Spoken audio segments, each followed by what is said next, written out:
So welcome to the Laura and Benny Show. We have our special guest today. Very excited to chat with the very talented, I have to give you that much now, Fiona Kennedy, singer and songwriter. Thanks very much, Laura. Thanks, Benny. You're Brilliant welcome. And we like a bit of controversy now on the Laura and Benny Show. Oh, so Fiona has a call out. You know the way Paddy called out like every other DJ? Right. Fiona's not going small now, she's going big. Is she? She's going after Ed Sheran. She has a home to pick with Ed. I'm telling you now, you'll be up in Cork with Ed. I'll have to put on my vest and say, I'm going to get you. I'm going to beat Ed. But yeah, no, because you were at the Ed Sheran one in Pairc Ui Chaoimh years ago. Yeah. But I tell you what, Ed was bragging, wasn't right. he? That the way he did it, solo. Yeah. With all his electronic gear. Yeah, he had all his loop pedals and all this kind of stuff. And they were all saying, you know, Ed Sheeran's the first person to play in Pairc Ui Chaoimh with no band, doing it solo. And excuse me, Ed, I did it. Way back in the 80s, I opened for Kris Kristofferson on my own with a single guitar to 60,000 people. Wow. And it was televised, so I can prove it. Oh, that's legendary. Yeah. Are you serious? I didn't know it was televised. Oh, I No, need it to was see fantastic. that. It was televised. Yeah, You it could was. find that somewhere, could you? Yeah. So I have it. Like I have it. That must have been some buzz though, like to such Best a crowd. gig I ever did, Benny. Wow. It was unbelievable. I can remember it like Yeah. so You can clearly. just put yourself there, yeah. fantastic. 60,000 people, Fiona. Yeah. No, they weren't waiting for me. They They were waiting for the highwayman. Yeah, it was just amazing. And he was so nice. Kris Kristofferson was just Brilliant. so lovely. Oh my God. And his wife was there and his daughters were there and they were all, you know, taking pictures. And oh God, they couldn't have been nicer. That's it. It was Sheamsa Cushlee, which was a concert that was put on annually, you know, maybe biannually. Yeah. In Pairc Ui Chaoimh. So Stockton's Wing would do it and the Wolftones would do it, and Brilliant. I was on before Kris then because I had just won a big TV show on RTE, and at that time there was only one. Well, hang on. Mind blown here, Fiona. You half mentioned it was screen test. Well, you've all your homework done. So I got it onto the archives last night. When you half mentioned on there, I was like, oh, I'll Google that, and then I found out the name. Fair play. And the most two generic words to be googling through an archive: screen and test was the name of the show, right? Stop, so it took a while. Go away. But you probably have this photograph at home, and you're all, I hope you do. If you don't, you have to buy it off the RTE. But is that the flashback? Yes, it sure is. Look at herself there back in 1985. That was the first heat. No, it was all kind of heats and it was, stop. And then there was all controversy in the Sunday World because there was all judges, you know, and they all were. I remember one of them, Noel Campbell Sharp, said, "Listening to this band is like sticking your head in a bucket of soup," and all this. So that was a big deal. So back in 1985, this was like, you can't say that on TV. Yeah, great laugh. She was brilliant. That needs to come back, that saying. That's a brilliant saying. So BP Fallon, if you remember BP Fallon, he was one of the main judges. And he liked me, so I was lucky. Brilliant. So I was voted through, and then the final was voting from around the country. It was like a Eurovision, but in Ireland only, you know. So people were really invested in it. And I won, and John Spillane and his band, the Stargazers, came second. So Cork were in a big way. And it was really great, so we all kind of got a big start from there. Wow. It was very exciting. Isn't it mad that like that's so far ahead of its time, like in terms of like the X Factor and all those that came along like 10 years later, 20 years later, like all those different spin-offs. Isn't it That's amazing? right. And Opportunity Knocks was in England before that. Yes, exactly. You had to go, and we were I was in that when I was 13 with my sister, and it came to the Cork Opera House. Yeah, we got into the final of that and we were in the Opera House. But so I've been playing really since I was very, very young, you know. And is it something like that's in your family, or did you naturally just have it, or is it kind of like a generational thing where it's kind of like there was always secret singers kind of in the family that's kind of passed it on, or did you just pick it up as you're just mad for music? I think it was. I'm the youngest of 5, right. So my brothers, my 2 brothers, brought the music to the house. Yeah. My father was a beautiful singer, all right, and my mum was really, you know, interested in music.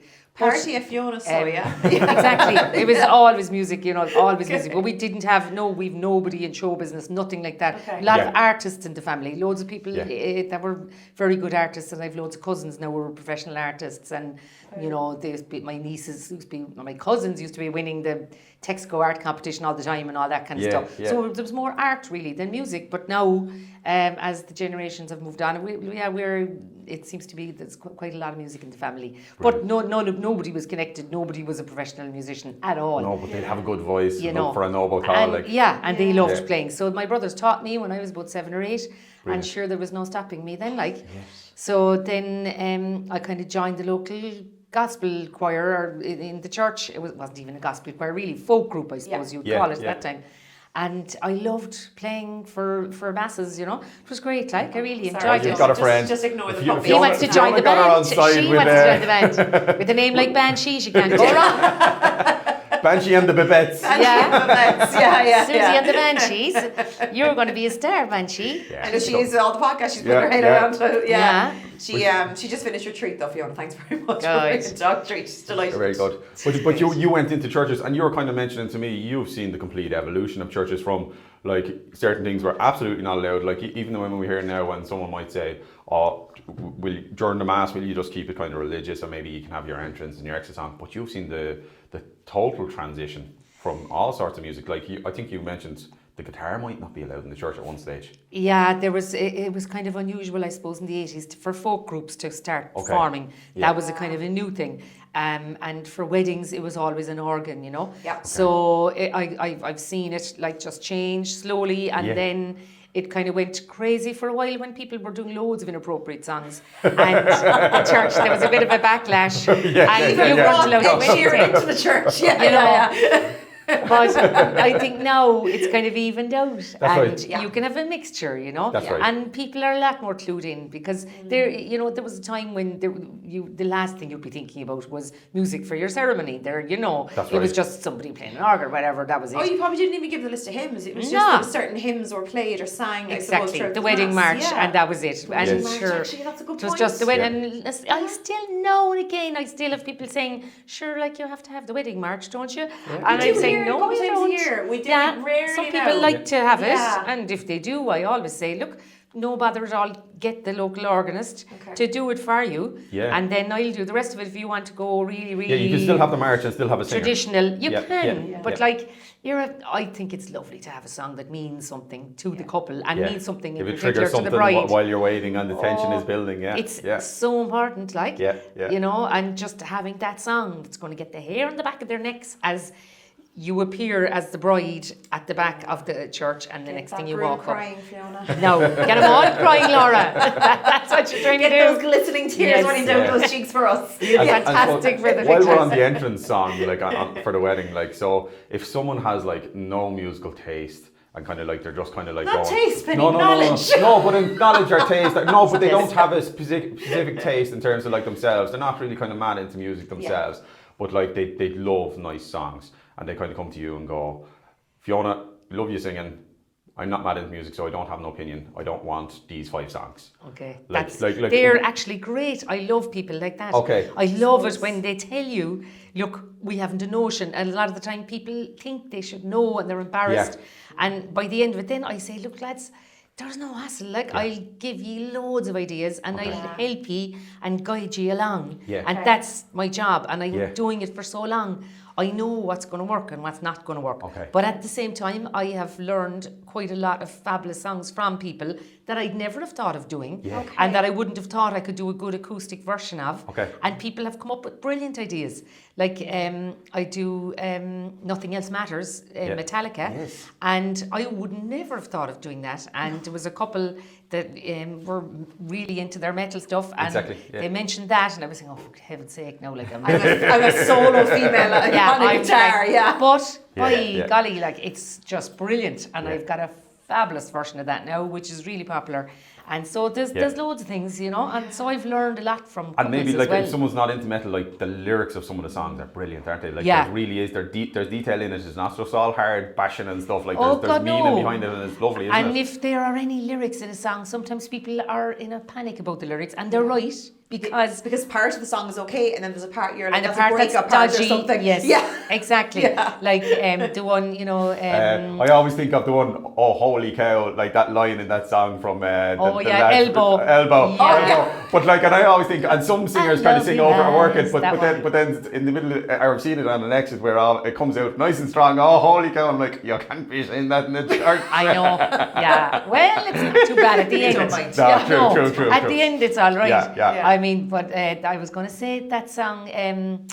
You know, if I could, then I would, wherever you will go. Yes, that yes, one, yes. the calling, yes. and it's gorgeous to walk up to. But a lot of the lyrics are about a breakup, and it doesn't work. Yeah. So I've changed them. Wow. And you have? I can You sort can make of them work and mingle around the kind of the two downer songs, so that if downer people, words. if people love the song and they're worried about the lyric, I can fix it That's and brilliant. just change it a bit so that they can include the song, you know. Yeah, so I've there's never loads you heard can do. anyone say that they would do that now, because I've spoken to a God, lot of yeah. musicians and stuff. I've heard a few kind of mumble over where they're just kind of. but change the words slightly to Oh make it yeah, suit. well I'm a That's songwriter, brilliant. you see, so Yeah, it's grand. Yeah, that's very true.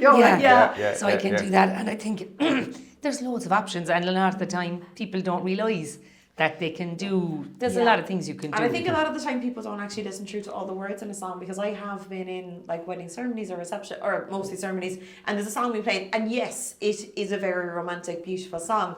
But I'm sitting there going, I can't believe they're playing that song, because these lyrics are like, they're not suitable to a wedding at all, kind of. And when you're in a church or a ceremony, you will hear every word. This is the thing. Yeah. Like you can hear a pin drop later on when the wedding is on back in the hotel. Everyone's having a drink. There's plenty of noise. It's grand. You'll get away with loads more. So if your wedding singer, your ceremony singer, be it a civil or a church wedding, like if they're not up to par, it will really be obvious. So that's why I say to people, lads, you know, it's worth kind of thinking about the songs and putting a bit of time into this part, because this is the part people will really notice. Yeah, because there is parts of the ceremony, I suppose, and like obviously the aisle walk, you're aware of the song that's being played, but I suppose you're very focused on coming in, you're focused on the people actually walking in, and what are they wearing, what do they look like, and how's he reacting, and what's the mother doing, and what's that child up to over there, kind of thing. But there's parts of the ceremony, and I find especially outside of the church, when you know you're doing a civil ceremony or you're in a hotel or place like that,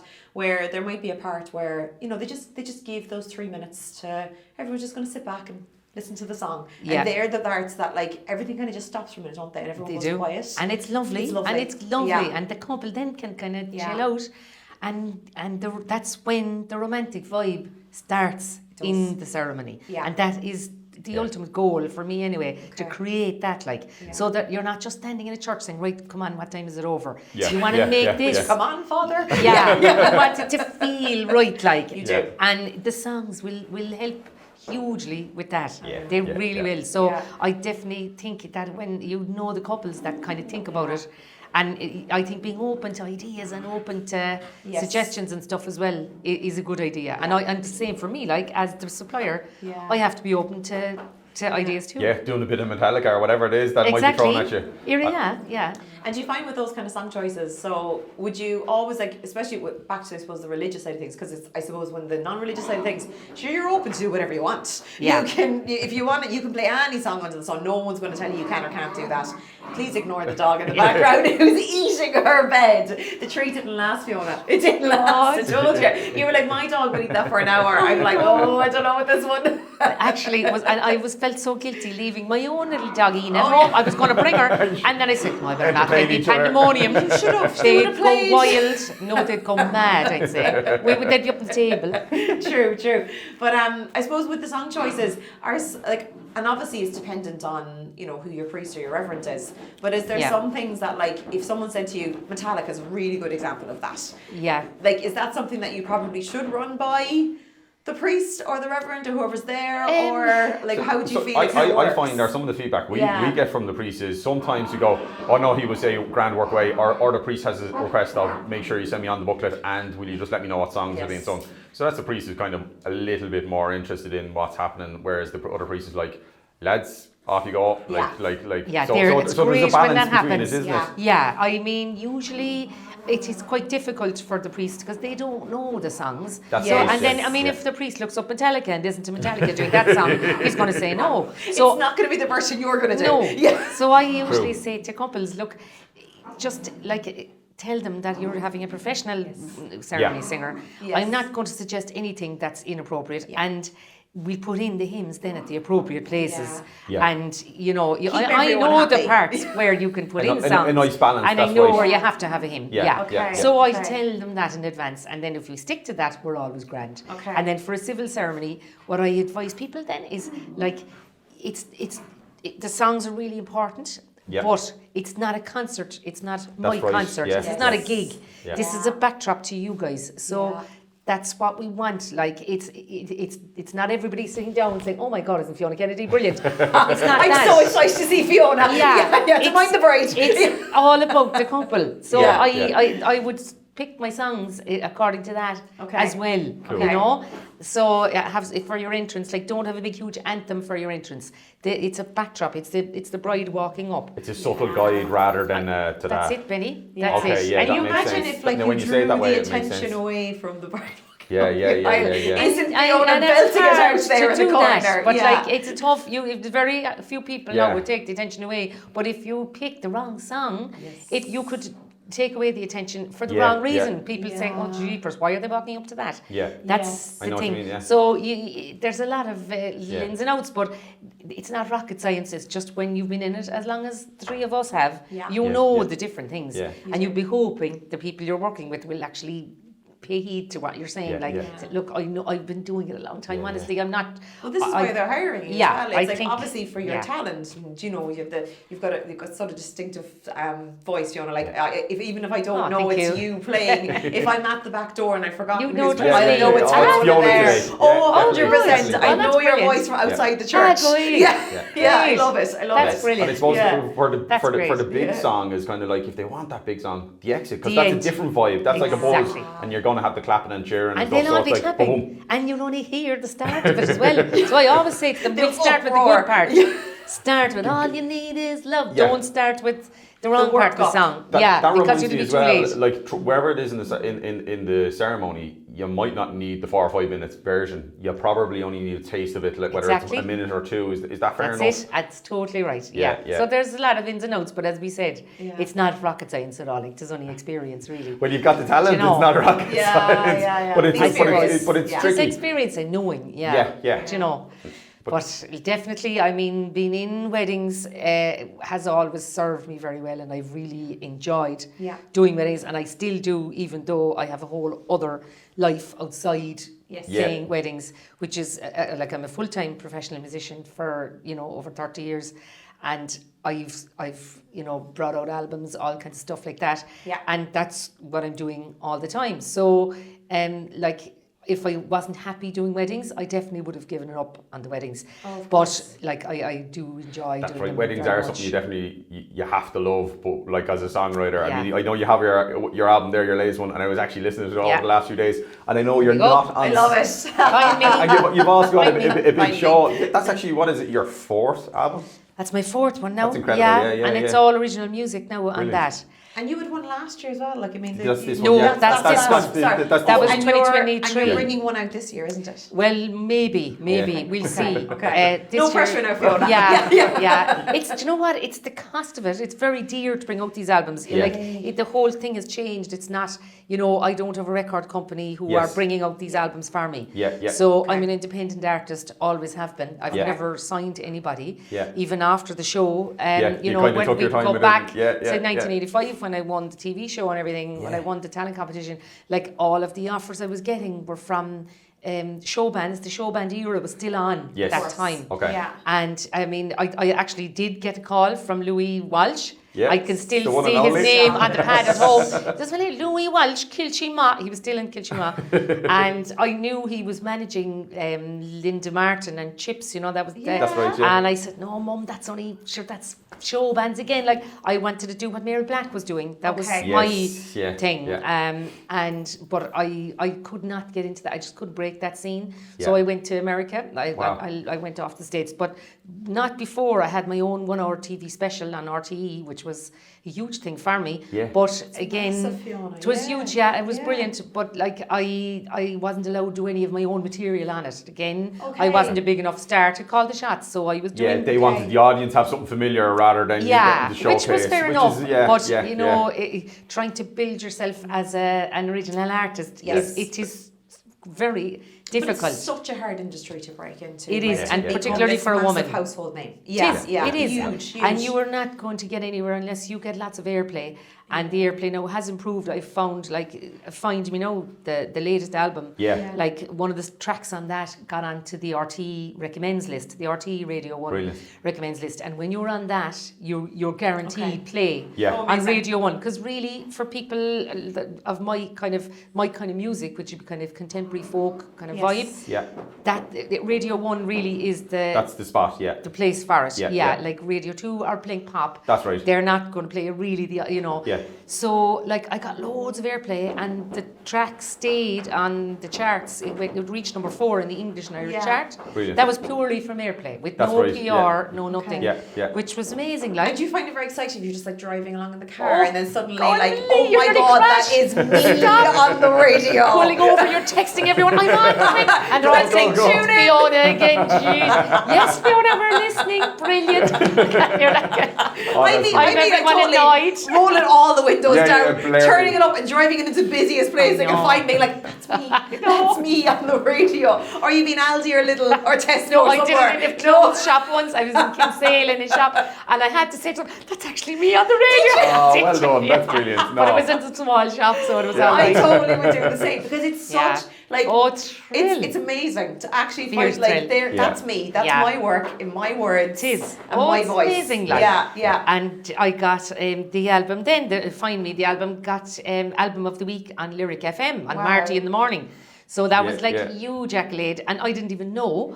And somebody else, another musician, got onto me and said, "Do you know, for the last 2 days, you're actually being played 3 songs a day on Lyric on Marty in the Morning." That's brilliant. And I said, "What? I never knew so." And it's gas with Marty. Marty goes across generations. He does. So my father brings the kids to school, but they love Marty. Marty has so charisma. But like he's feeding kind of kids with music and kind of a variety of music. Oh, that was very funny. I was bringing them to school one day in Dublin, and I was like, "Well, what?" Like they were like, "Will you put on the radio?" And I said, "The radio? You're like 8 and 10. What are you talking about? The radio?" I said, "Do you mean Spotify?" And they were like, "No, the radio." So I just put on like, a local, like Thinking Young, and they were like, "No, Marty in the Morning." I was like, there you go. But he has a great approach, and it's cross generations. And if anybody wants to have a listen, like 2 of the albums are on Spotify. Yeah, because I was listening to them on Spotify. Great. Thanks, Benny. No, but they are. Follow me on Spotify, lads. There is another Fiona Kennedy. She's a Scottish lady. How That's not me. That's not me. She's way more listeners than I have, so you know that's not me. So if you follow me, I'd be thrilled. Because the more followers then you have on Spotify, that's very important. Which I only realised in the last year. Numbers. It's all about numbers. That's right. And it's gas. You're a bit like me. You don't know what's going on. You're so busy, right? Like you're not like. Your head's not in the social media. You probably missed the fact that we were plugging you last week, because you remember we were emailing back and forth. Totally missed it. I'm so sorry, lads. No, you're grand. We did up a little story and fired out there, and then sure we were on a podcast and we were cheeky. We were cheeky and posted. But the show, you have a show coming up on the 28th and 30th, isn't it, March? The show is called Natural Woman. Here is the poster. There we go. Savage. It's a cool poster. Thank you. That was designed by my niece, now another arty lady. Wow, back in the family. I love Sarah Bloor. Sarah Bloor. She's a graphic artist. Yeah. And it's songs that I've written about ordinary women who've done and who are doing extraordinary things. Amazing. So there's people, I've songs written about people like Vicky Phelan, who fought the government on the cervical cancer scandal. There's a song about Mary Crilly, the Cork Sexual Violence Centre. There's a song about Dervla Murphy. She's an author, writer from Waterford. She's passed away now, but I was a huge fan of hers. Groundbreaking person.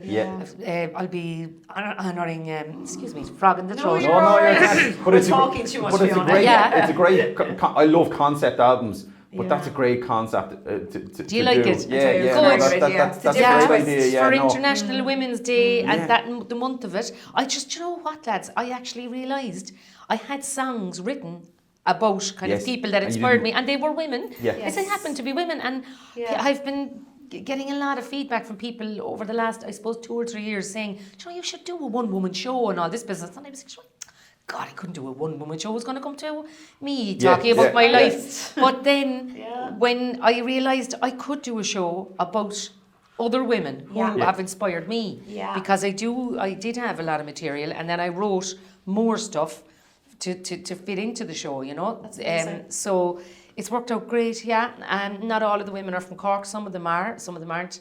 And there's like stories about them all, like Mary Elms, the lady that the bridge was named after. Okay. She saved like thousands of children from the Nazis and from the sort of soldiers during Franco's civil war in Spain. And there's an amazing book about her written by Clodagh Finn, and I was blown away by that. She's from Ballintemple in Cork, like. I did not know she's from Ballintemple. She was a Quaker. And she went over in the 40s. She went over to Spain, and she used to she was taken prisoner by the Gestapo and everything, and tortured. Wow. And she got back to Cork thanks to the German ambassador in Cork, and she went back out again. Yeah, brilliant. And she had all these children in. She used to go along, right? They'd be in queues being put onto these trains going to the death camps, and she'd walk along. And she would, in an authoritative voice, in her Cork accent, and she had a neutral passport because she was Irish, so she had free movement. A bit more freedom, yeah. And she called them, right? She'd say, you come here, right? And she'd have a car hiding, kind of idling in the background. They would be spirited into the car and whisked away to safety. And she had safe houses where she'd have them. And she saved loads of children like that. Like, I never heard of her either. No. Until the City Council put out there is a movie, and they might use the song, lads. You never know. There you go. Anyway, amazing. And but to find these like stories that aren't, you know, the obvious ones that we all know from over the years, and actually, but then to have the talent to turn them into a song. Well, they inspired me, you see. I felt something from them. I could only do it if I could really feel it, like I wanted to express how I felt about this, you know, and it just came out in songs. So, and it's going to be a fabulous night because we've readings then. There's like, that song now, for instance, there is a reading from the book on the passage that I wrote the song about. There's a group of Spanish dancers come in, like teenagers, come in from a cave, and they dance for the orphaned children and for Mary Elms. They were all frozen and they've no food, and these little ones come in from a cave, and they've got these beautiful red skirts and stuff, and they dance and they forget about the cold and they forget about the fear of the army just for that brief moment. And the song is called We Will Dance, because of you we will dance, and it's a Spanish kind of a vibe. Brilliant. So I have Billy Kennedy, who's a brilliant guitarist, and Paul Seymour, fabulous piano player.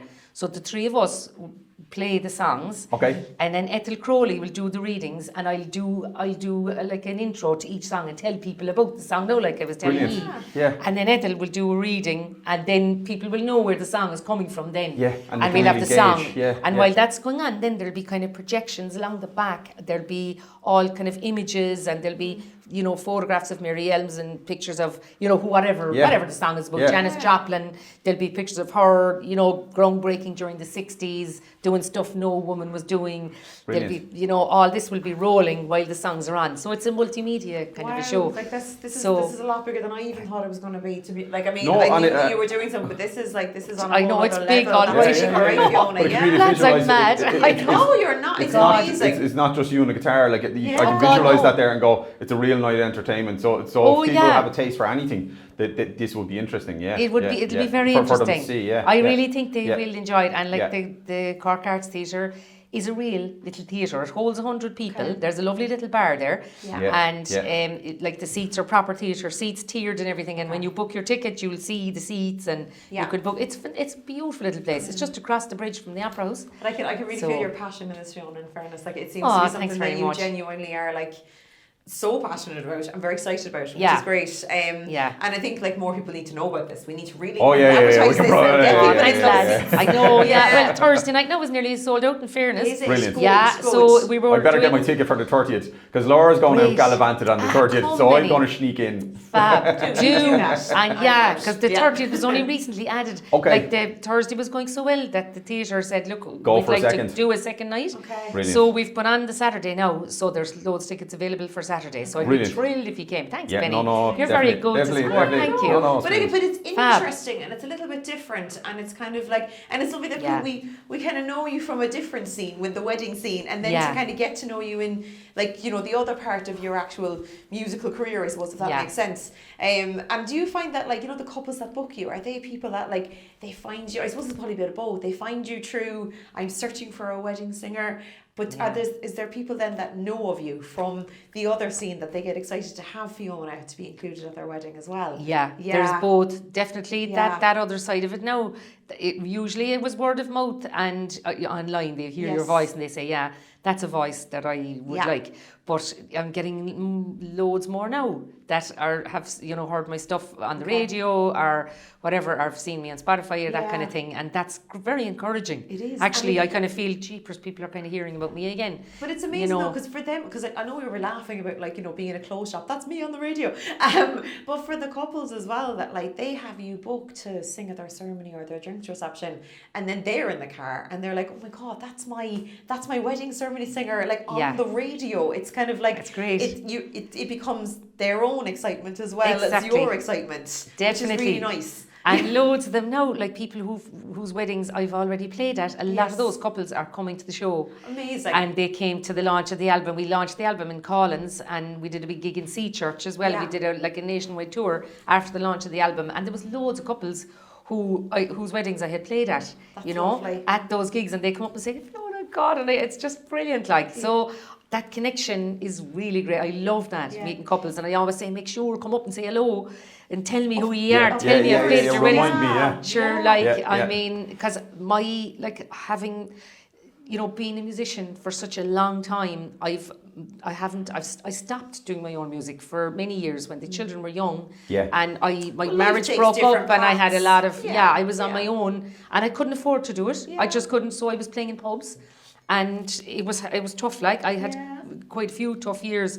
And I just couldn't prioritise my own music at all. So I was just going to pubs playing covers. Yeah. And it becomes quite soul destroying. Like I was good at it, I enjoyed it, and I enjoy entertaining people, but you lose your dreams and you lose your confidence as well. You definitely do. Because when you've the knack for songwriting and you're that creative, so some lads, they love just learning the music and that's good and that's for them. But when you've got that edge of you like writing songs and you kind of, even probably when you were seeing things, you were kind of going, there's a little song in there, you're thinking of a little lyric, like you say, that's tough not to be doing it, not to express yourself. But not to you put it doubt out there. yourself then as well, especially as a woman, I think, that the older you get and the more it's all about the family and the kids and dinners and, you know what I mean? Though, you is just, so busy. it completely takes over and you forget who you are, like, and you think, God, sure, I can't I'm do more that than now. the dinner, and I I'm more can't than do the this. school run. I can't be outright true.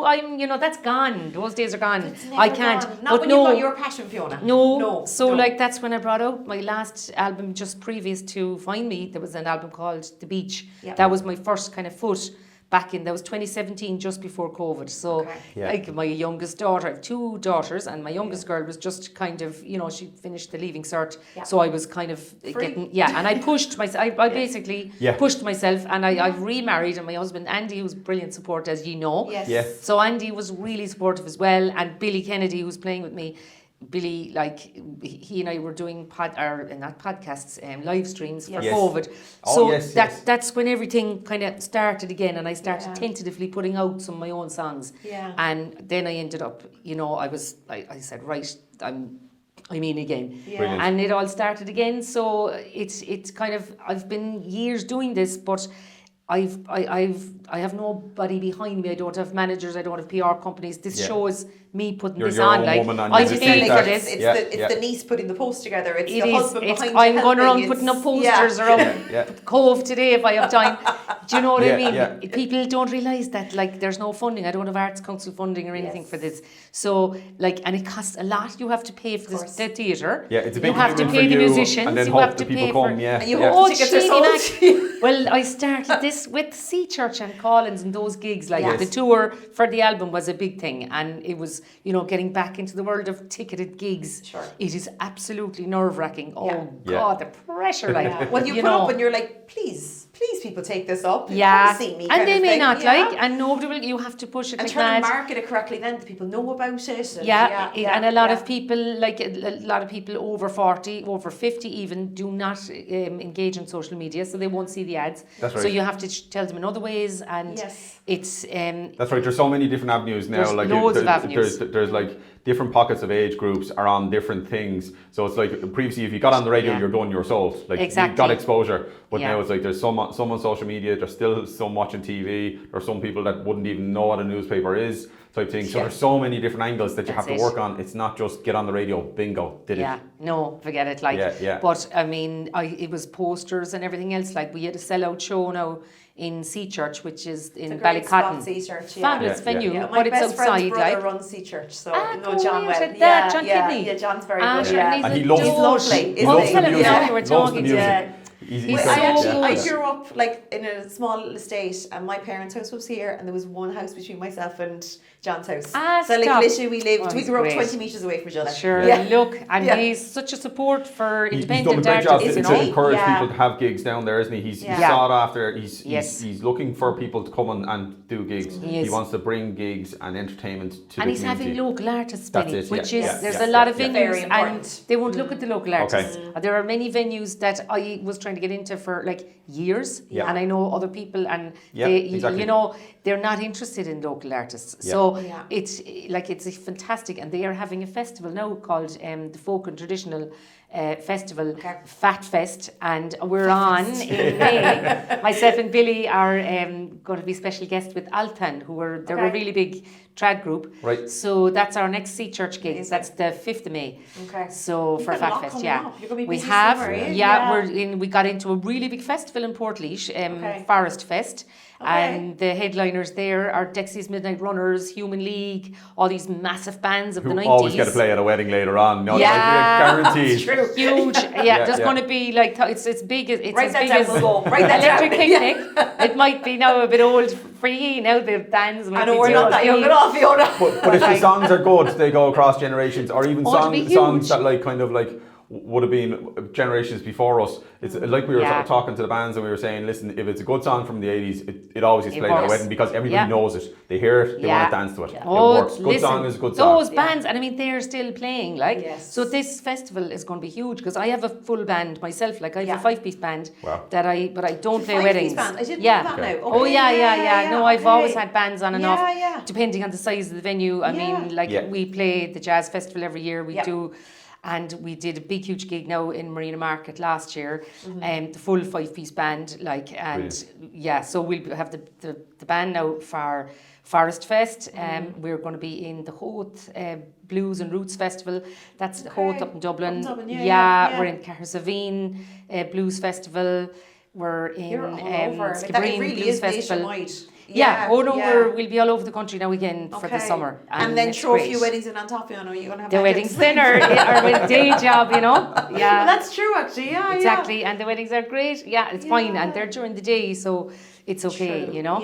But there's a great nice balance for you though, isn't it? It is, like, you know, going from like the completely different scenes to being in a church and playing a hymn to being on stage at a festival. And they wouldn't believe that I do it. And that's the thing. I mean, a lot of the time, what we were talking about this now before we started recording, like that people can, like, as in promoters or music bloggers can look down on you if you're seen as a wedding singer. Okay. And they say, sure, you're only a wedding singer kind of thing. But like I always say, you have to be at the top of your game. If you're a ceremony singer, like I don't play for a wedding, for the dance after a wedding.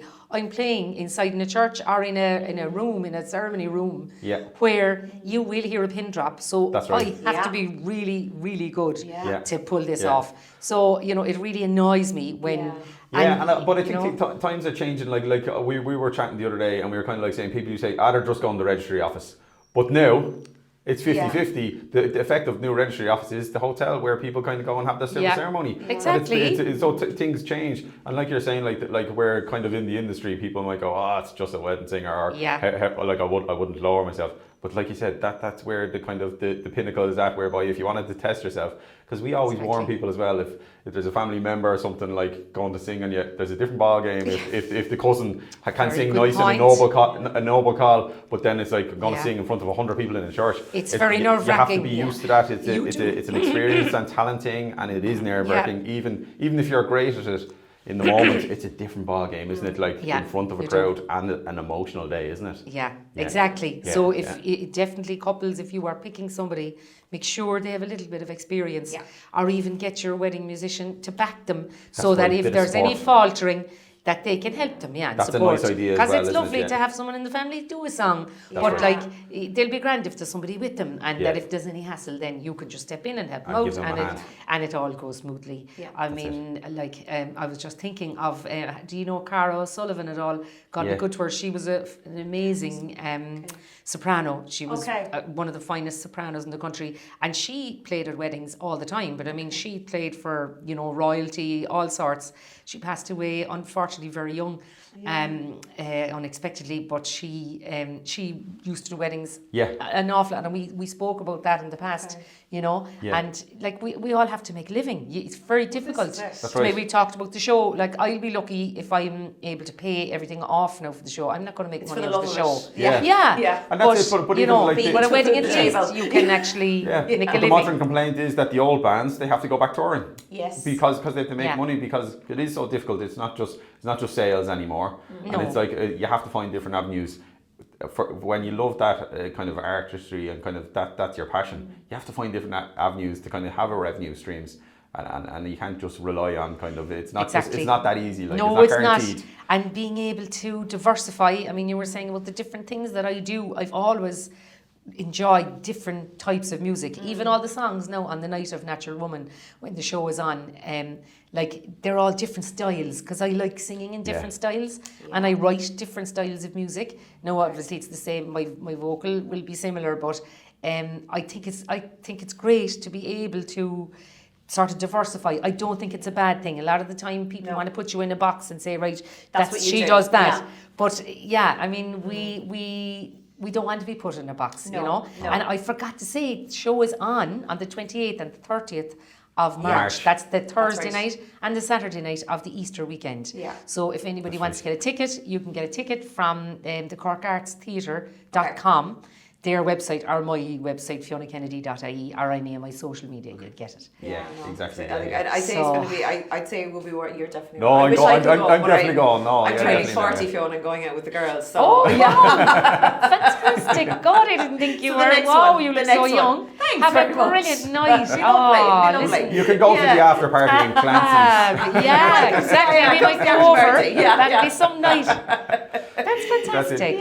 But back to the weddings, and you kind of. I was just remembering when you said it was emotional there. I think you told me a brief story whereby you actually kind of sang for a couple of generations of in a family. Was it a few sisters and maybe their mother? Maybe there's as well? A family. Yeah, I played for the parents' wedding, and they have 3 daughters, lads, and I played for the 3 daughters' weddings. Isn't that lovely? It's a lovely connection, isn't it? Yeah. I mean, it's one thing doing siblings, weddings, but have parents. And we were in school, myself and my sister actually.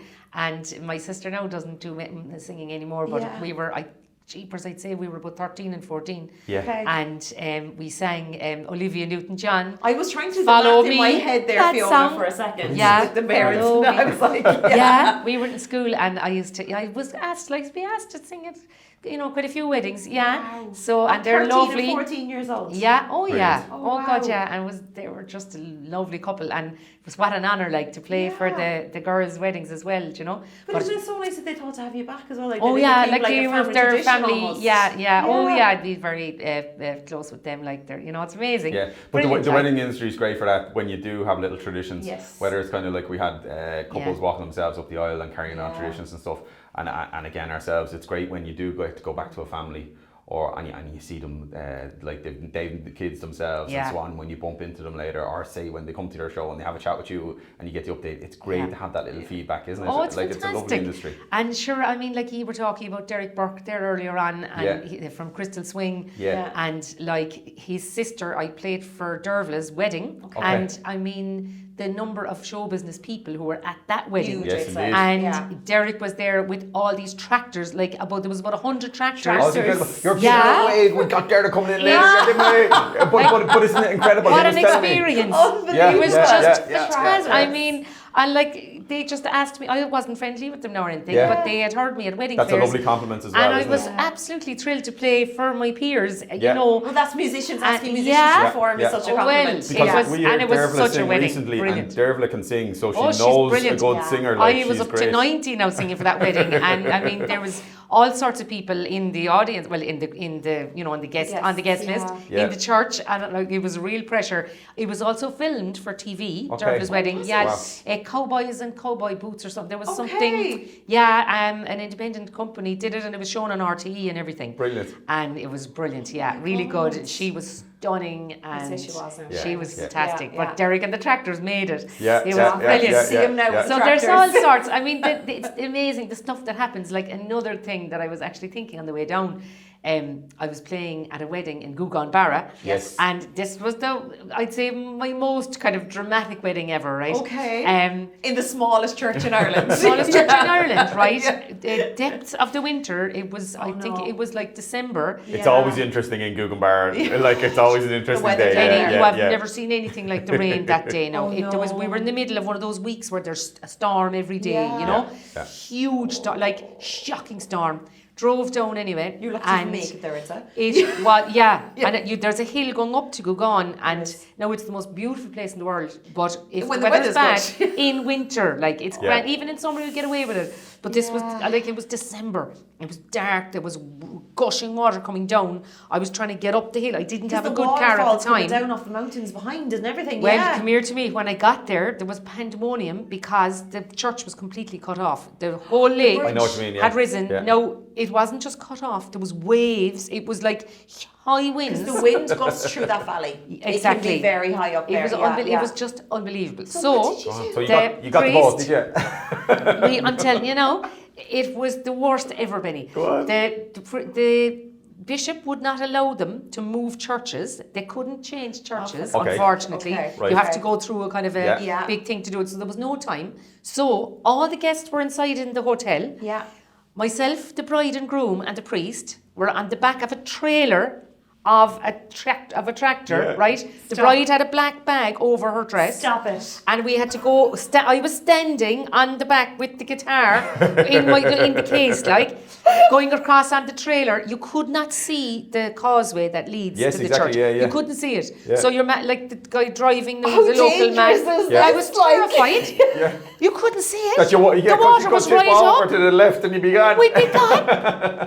Honestly, I'm not exaggerating this now. Sorry, we got into the church and the four of us were inside. Well, no, 5 of us, sure. Right. No, 4. Exactly. It wasn't full of all the guests. Like singing the songs and the wind howling outside and the priest doing the mass. And you know something? It was magical. It was incredible. Like, it was incredible. It was such a shame there was no video because what a memory for your wedding. It was actually spookily fantastic. It was really amazing. And then we came back over. And all the crowd were all shouting out the window of the hotel, all roaring at us and yahoo! That is the most amazing story I've ever heard. Incredible. Oh yeah. And like I got there before in winter. We came out after doing the mass. Everything was fine. Everybody was there, but we couldn't get back. And no, it was nothing like that day. That was incredible. But we had to get anybody with the jeep had to come over and ferry us all back off the church. Well, that's it. Now no one's ever going to go Gougaunbarra in winter again. And if they do, bring their global warming. I'm sorry, that actually sounds like an episode of Father Ted. It was. It really does. Yeah, it was unbelievable. I can see on the back of the trailer. With the it guitar. was a Oh laugh. my god! I know the poor bride felt sorry for her Where hair was did you destroyed. for actually doing it though? She was great. Like I know that she kind of felt like, well, I'm not going to cancel it. Like No, I'm getting she didn't. married today, but Fair she could have play to just said, let's just go to the wedding reception. And I'm postponing the ceremony, but to actually go through with it. Yeah, fair play to her now. Yeah. So that's my dining out story now of weddings. I tell you could have your next concept album could be the wedding experiences of the ups and downs and the mad stories and the experiences, because it's so interesting going for every wedding day is different. Oh, so different. Yeah. And you have the epic extreme stories, but even the subtle days, it's great. And it must even the simplest of days must be great to like sing a song that somebody wanted. Sure. It must be great. Isn't it? It's fantastic, and it's great. Like when sometimes things happen. Like I had a wedding only a few weeks ago, and the couple went into the back of the church to sign the register, which doesn't happen really much anymore. There's only a few around that do that. So they went in the back, and I finished the song, and the next thing, one of the people, there was loads over from America. They were all Irish, but they were living in the States, lots of the relations, and they asked me to do the Galway shawl. So I started playing the Galway shawls, and they all started singing. So there was a big sing-song. There were ages in the back, and I know it was very gentle, but it wasn't a big rousing. But there are epic moments. Fabulous. You weren't expecting it, and then all of a sudden it just and they actually put it bit. into my review then on Weddings Online. Oh, brilliant! I got. And we have to give you a plug. Aren't you a champ? You're a Weddings Online champ. That's you right. Got the acknowledgement there a few years ago. I won Congratulations. Wedding Singer of the Year, Weddings Online Brilliant. 2021. So I was thrilled with that. Yeah, it was great. It's great. It's always great to get the acknowledgement, because we also work so hard. But there are so many kind of suppliers, and everyone does great jobs. But each year you can't give everybody an award type thing. So it's great to get the nod. Like you're not going to get it every year, but it's great when you get the nod, isn't it? It is, and I think the reviews really are the thing that people go on. Yeah. Oh, do you know? totally. Because you could be entering these awards things night, noon, and morning. You'd be driven out of your mind. It's very difficult. And some things you enter them. Like this year, we didn't enter any because we were just I didn't either. Things and I didn't try to enter either. There was awards on last night. I didn't realise they were on. I saw them on stories. Yeah, I was like, oh goodness, that's on there now. Yeah. And then you'd be nosy to see who's winning what. I know exactly.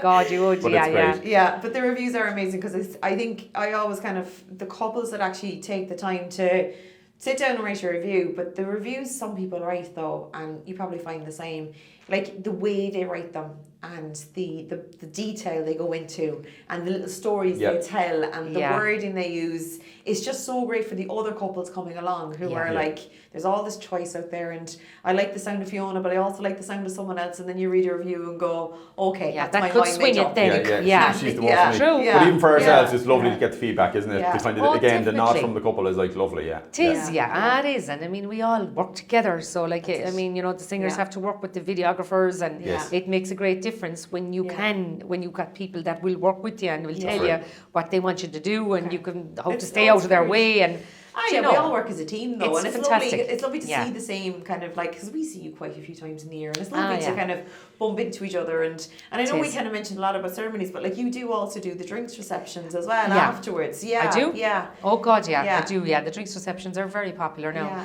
and particularly the outdoors. Like for me, because I'm just a guitarist and a singer, so you don't have to pay for extra musicians or anything. Yeah. So I take up less space as everything else. True. And for the drinks reception, then I always tell people it's nice to have something that is not too loud. You can chat. You have nothing blasting you out of it.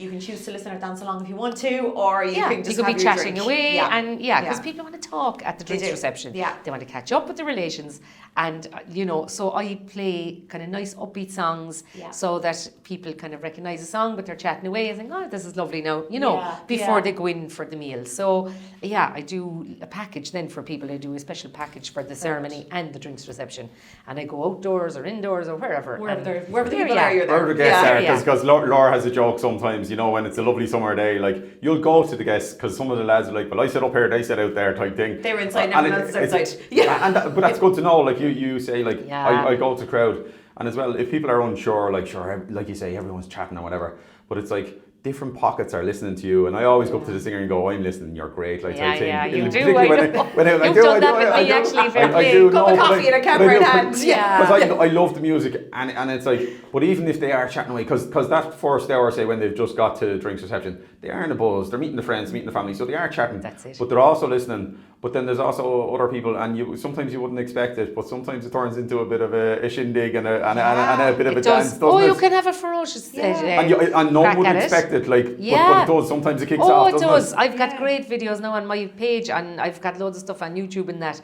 And it's all people getting into it, like, do you know, it's amazing. Because they'd be heckling across the room, like, play, you know, like, here's a request. Yeah. And then they're up on their feet and they're swinging people around, and it's like a 2 a.m. session going on a 4 p.m. session. I love that. I love when that happens. It's great. And it does actually, particularly Cork weddings. Yeah. Cork crowd are great for that. Because some weddings then, it can be very dead, like. But it's why, and that's why I often say, and it's like, but even like you say, it can be more of a subtle or mellow kind of atmosphere. But it's like, and people will go, oh, is it then a waste to have a musician? But it's not. Somebody's listening. You have to have something. God, it's awful if there's no music. Do you know, a lot of it depends too, I think, on the layout in the hotel, where they put the music. Sometimes they'd be trying to be shoving me out in the corridor or something. In a cupboard somewhere. But you'd be saying, look, lads, they're not even going to hear me here. Like, if everybody's going to get their drink and then they're going to go into the bar, then you should probably put me in the bar. Get me to the crowd. So that I'll be playing then and they'll hear me. I'm laughing because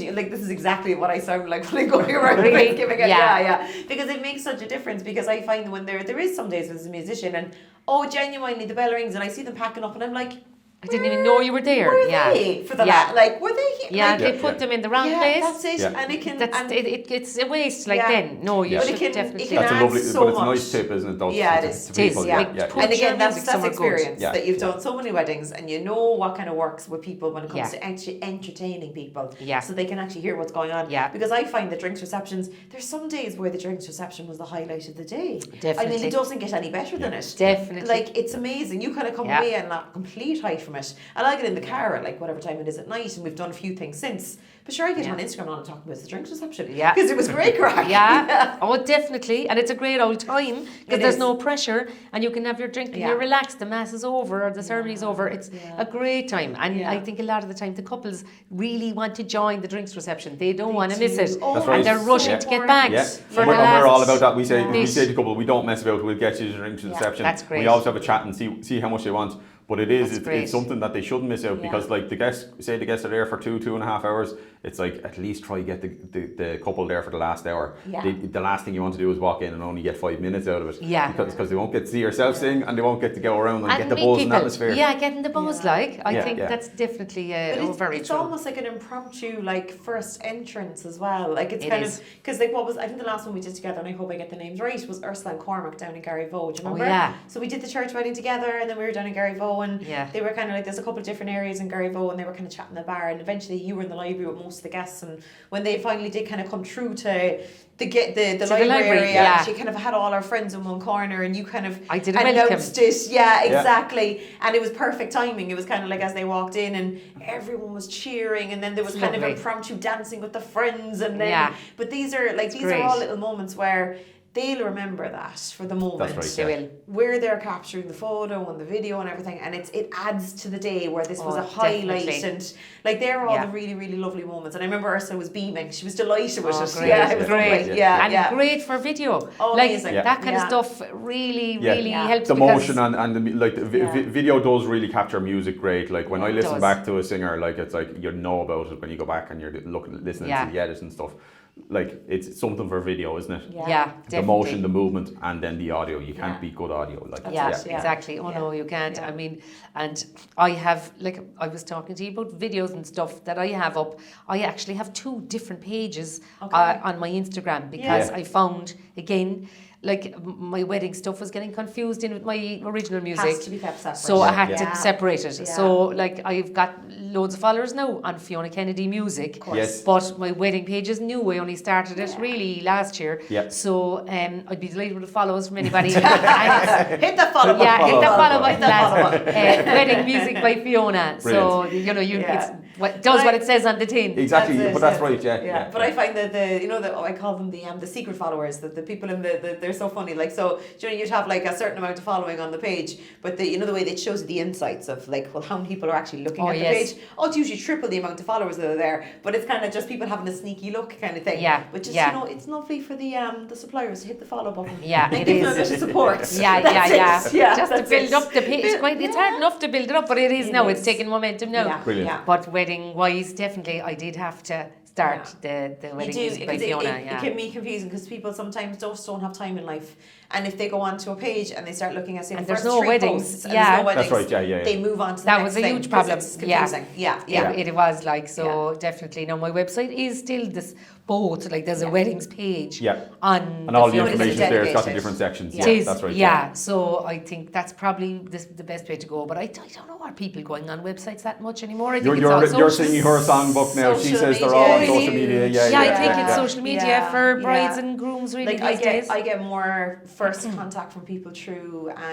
direct messages, like DMs on social media than I do on emails. Wow. And sure, phone call is a thing of the past. Yeah. Like if the phone rings, we're kind of like, the past. What's that noise there now in the background? Exactly. Is that a phone? Yeah. Now people do still call, but it's kind of true. Social media. And I think it's just the suppose if you look at the average age of people getting married, and then what's that age group actually using to communicate, and what are they using to, like, you know, just like show everyone their own, like, you know, their own social media. It's such a massive thing. I mean, our area, like, we didn't grow up with social media. We didn't grow up with phones. There wasn't even internet. Like, we didn't have phones and internet. And I mean, I remember when Bebo came out. And it was kind of, and then do you remember when Bebo went away and Facebook started? And everyone was trying to move all their Bebo photographs onto their Facebook because they were going to lose everything. So, like, things have changed so massively, and it'll keep changing. They will, keep changing. It will. It'll be evolving now. But I think, social media has just become kind of like the main. Well, for the moment, it's the main thing I think people actually look at. But they get to see what, like, because we all try to keep up to date with our websites, but it's a lot harder to keep on top of the website updates than it is to do an Instagram post. Or a story or a reel. And I think when social media, it's kind of a case of, well, that's what they were doing last weekend. That's what they're doing today. They're recording a podcast with Fiona there this morning. Do you know what? It kind of like, it shows what you're doing now, and people like to follow you in life. What are you up to now? What are you doing? What's this weekend? What are they doing? They do, actually. They do. I know. It's like a soap opera. They want to know what's going on, all right. I'll have to put a thing up now. We've got to get a picture at the end of this. That's it, I'll put it up and tell people. Great. That's it. Brilliant. It was fantastic talking to you, lads. It was amazing, Fiona. Very nice. Thanks for having me. You're so kind to invite me along. Oh no, we're thrilled that you came in. I mean, I feel like we've got celebrities coming into us now at this point. I mean, this woman played in front of 60,000 people, and you're sitting in my house on a podcast. To mind Ed Sheran. Exactly. I'm sure he's coming to that moment, actually. We'll tag him in the post and see what he has to say. No, it was great. No, lads, thank you so much. Really enjoyed it. It's fantastic to do it, and great to meet Banshee. Stop! She's going to have to calm down though. We're going to have to get that dog to calm down. She'll train her for the podcast. That's it. But thanks for coming in, Fiona. Thank you so much. It was really enjoyable. Lovely. Thanks a million. We'll see you on Saturday night for the show. Definitely. The 30th of March, in case anyone forgot. 28 is pretty much sold out. We're leaning on the 30th of March now. Okay. Brilliant.